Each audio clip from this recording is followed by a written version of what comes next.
Assalamualaikum warahmatullahi wabarakatuh. Alhamdulillah wa syukru ala ni'amillah.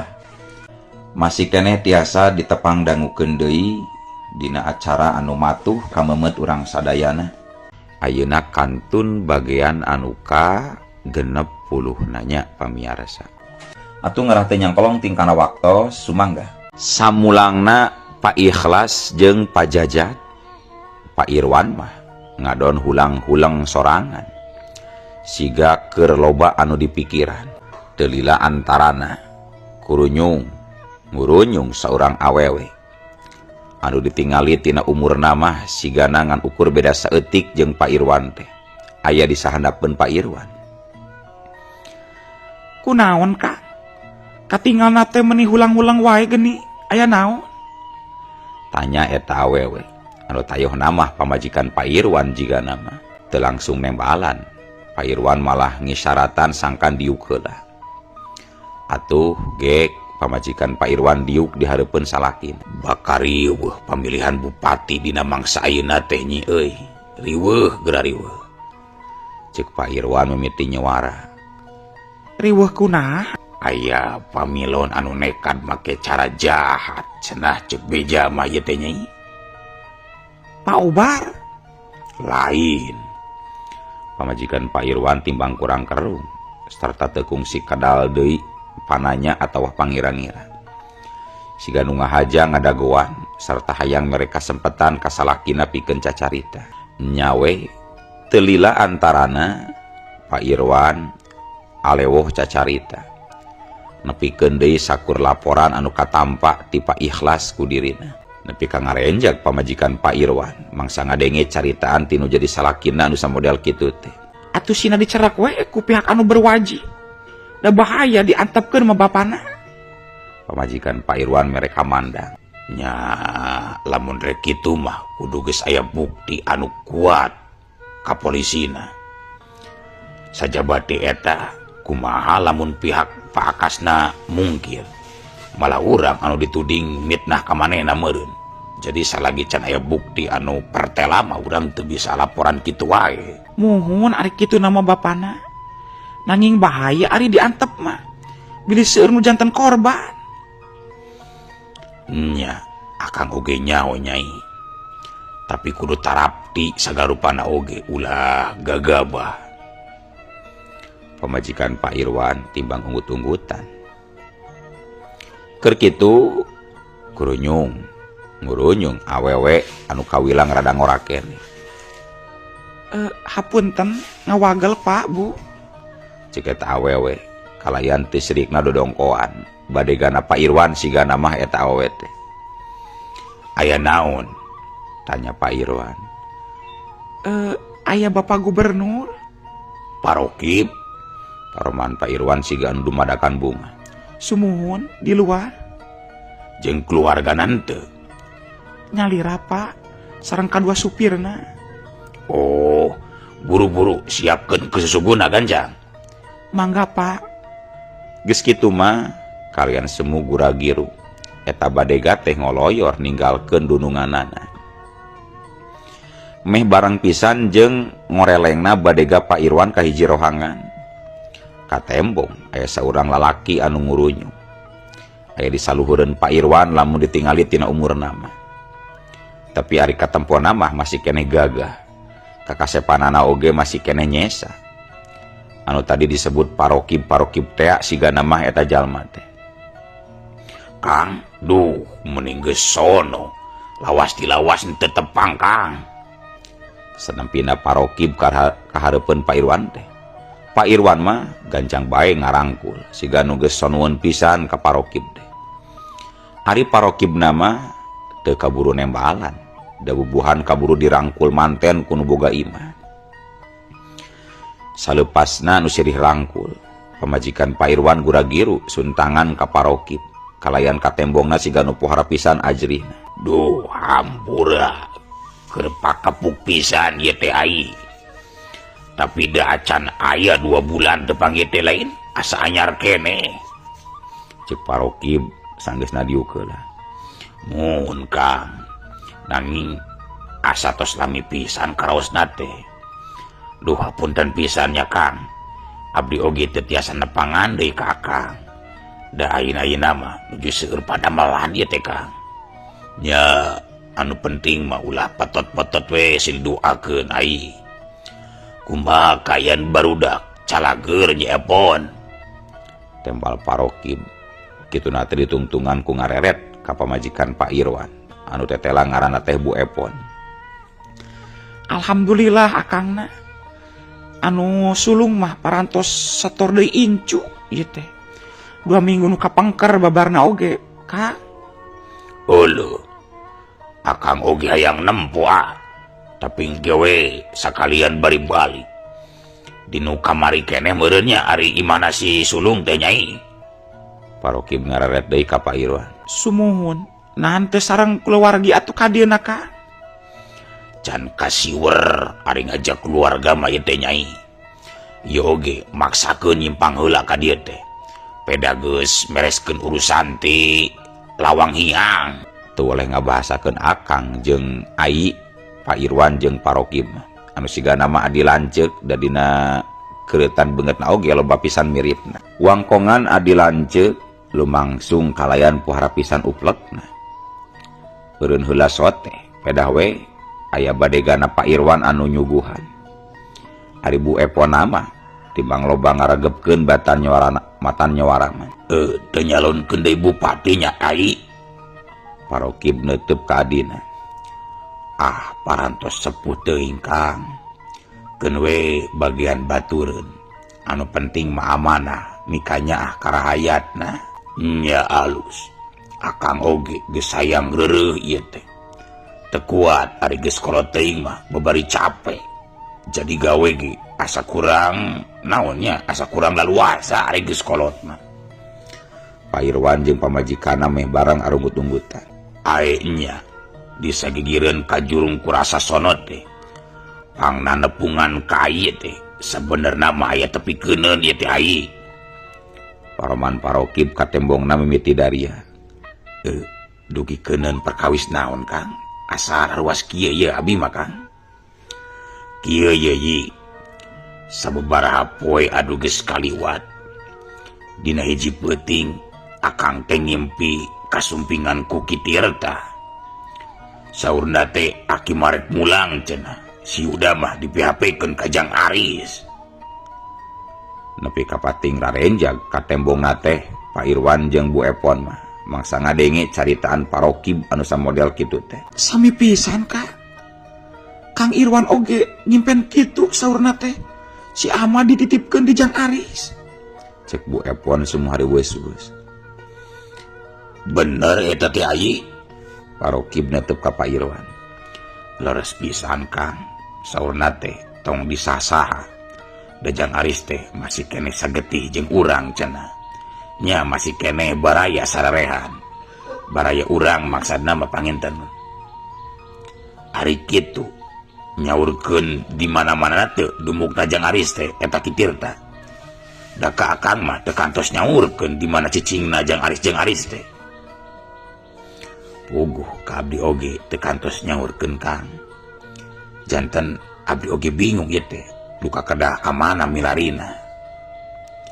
Tetela geuning pamiarsa. Parokib teh bapana Jang Yuda.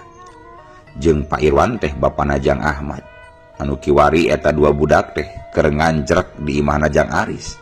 Sanggeusna Kitirta mutuskeun pikeun mulang. Satutasna ngarasa rengse enggoni ngalakonan pancena. Nitipkeun barudak ka Jang Aris.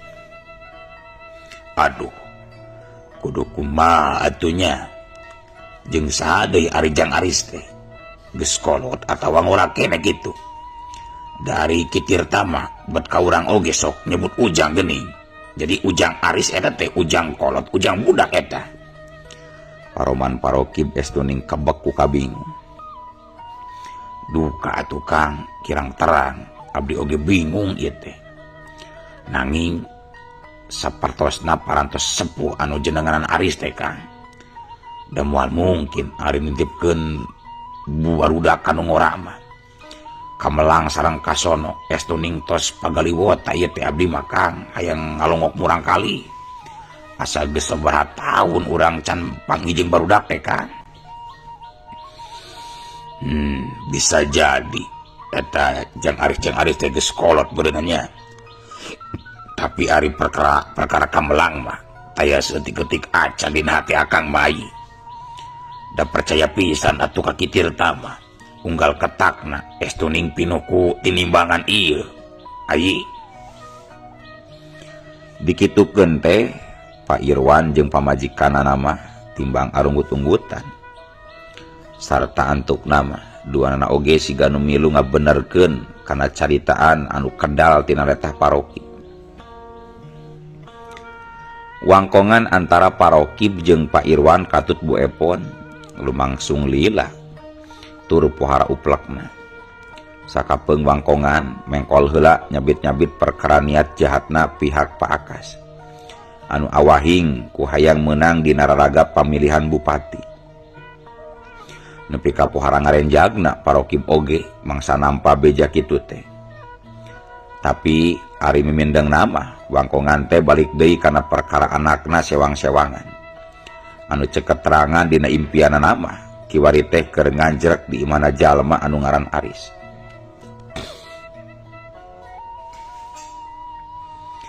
Sedengkeun ari nu keur jadi bahan salah sahiji wangkongan antara Parokib jeung kulawarga adina mah nya Jang Aris jeung Jang Ahmad katut Jang Yuda.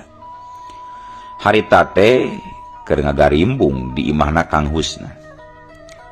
Puluhan warga pasedek-sedek nepi ka tepas imah. Lurah Asep aya di dinya.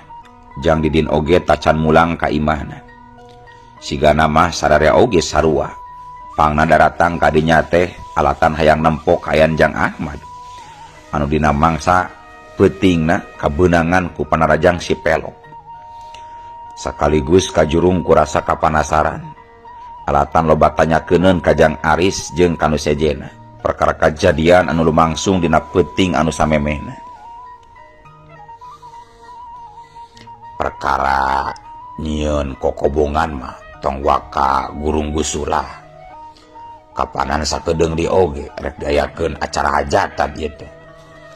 Lamun geus rengse acara kawinan hidup jeung Jang Didin onaman mah tenang we sabatae jadi teu kudu rurusuhan teuing Jang. Lurah Asep rutret ka Jang Aris jeung ka Jang Didin. Anu tayohna mah wangkongan teh geus mengkol saenggeusna Jang Aris nepikeun ka hayangna. Mohon Jang Aris, upami parantos rengse hajatan mah perkawis ngawangun kokobongan mah tenang we, da bakal seueur warga nu ngabantosan Jang. Bener Jang Aris, akang oge siap lah ngabantosan mah. Teu kedah dibayar asal aya kopi sareng udud we. Komo kopi hideung jeung Jisamsu mah. Madep pokona mah. Perkara udud jeung kopi mah kuring oge siap ngabantuan. Sok lah kuring anu nyiapkeun liwatna. Teu pira paling lila oge 2 minggueun yen kokobongan mah. Tenang, pada beureum jeung zengkol ngora siap disiapkeun. Sabaraha urang warga pating celengkeung siga anu pada hayang enggoni ngarojong ka Jang Aris anu boga maksud rek ngadegeun kokobongan. Mangsa warga keur pating celengkeung kitu ari 10 santri jeung kolotna Jang Aris mah tibang silih reret bari jeung nepi ka pating poloho. Ari Jang Aris mah kita tadi oge timbang tungkul siga nu era. Tuh warga oge nyaraheun pisan tur ngarojong geuning ris. Lurah Asep rutret ka warga anu harita ngagimbung di dinya. Nu penting mah hajatanana sinarame palurah. Nanggap wayang sareng jaipong palurah. Komo nanggap goyang karawang teh geuning anu gual geol gutak gitak gual geol gutak gitak anu sok nyieun pusing si Imin. Wajib atuh jaipongan mah euy, tumpak dung gas pokona mah palurah. Da sia mah resep ngigel bari jeung tara nyawer oge sia mah. Mani ditogmolkeun teuing nyarita teh sia mah euy. Kayaan di imah Kang Husna estuning pohara pisan riweuhna. Pating celengkeung jeung pating keleuweuh sarta pating barakatak. Estuning geus teu puguh dengekeunana. Tapi sararea oge nembongkeun paroman marah mah itur galumbira.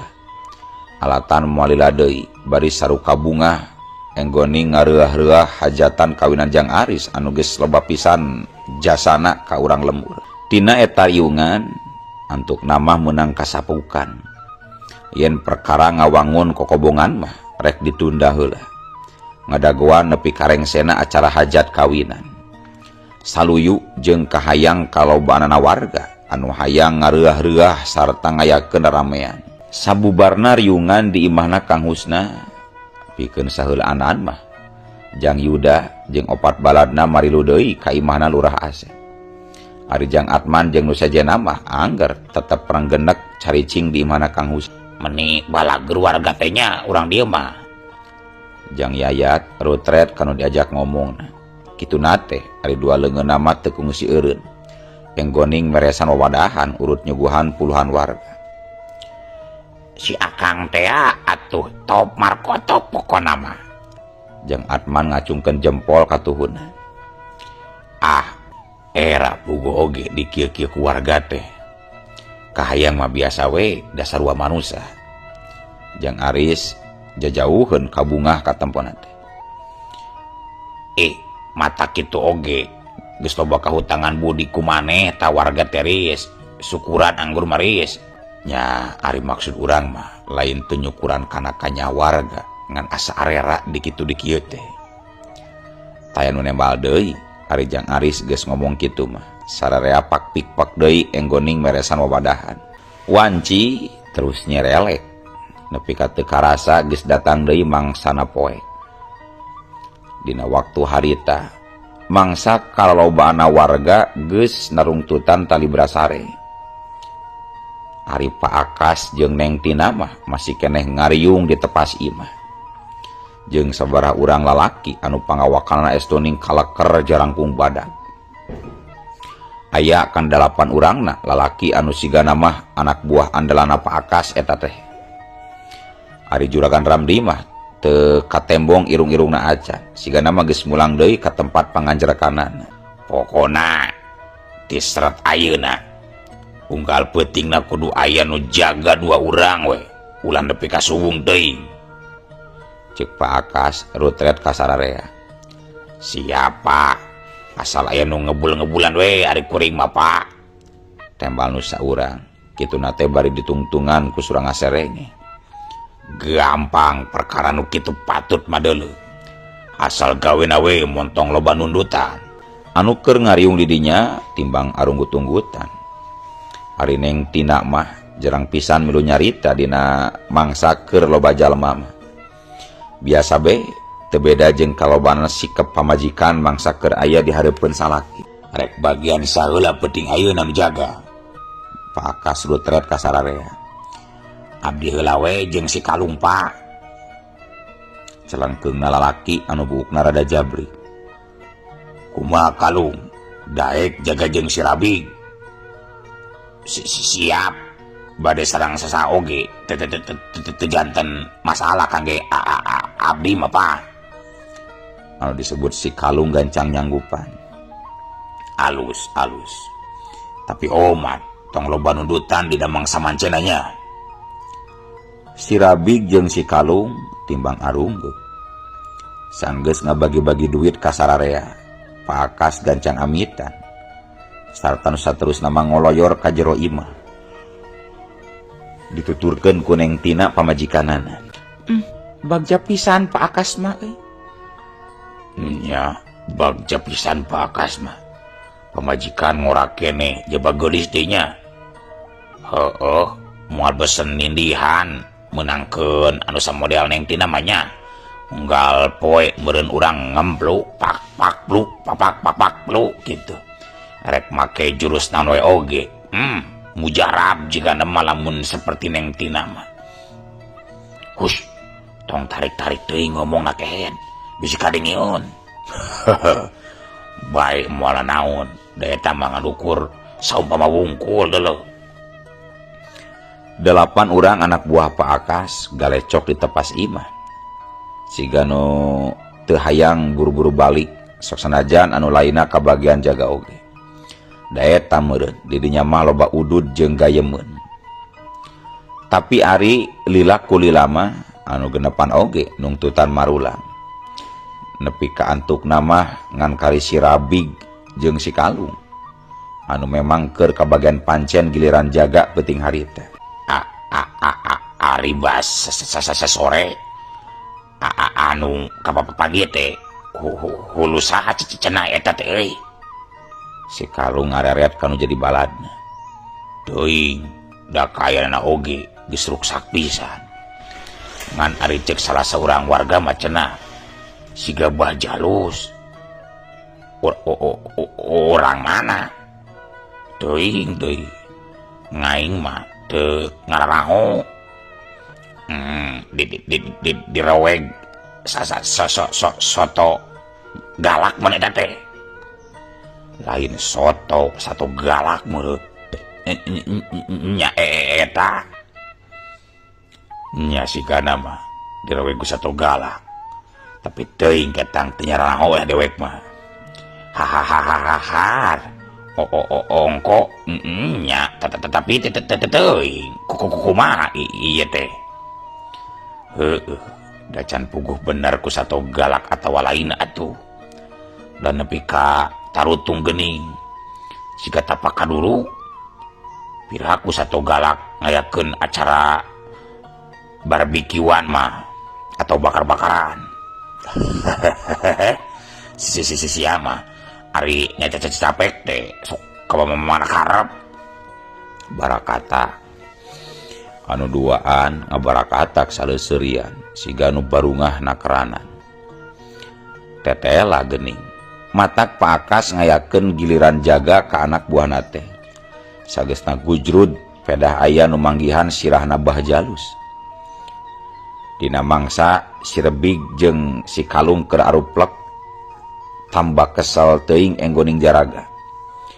Di langit margawani aya dua seuneu ngagebur sagede-gede kalapa nyurubuk pasul-susul. Sata beuki lila beuki ngadeuketan ka imahna Pak Akas. Geburna dua seuneu anu pating surwuk di awang-awang meh bareng areureun. Mangsa geus lempeng pisan jeung suhunan imah anu keur deusian ku Pak Akas jeung ku Neng Tina.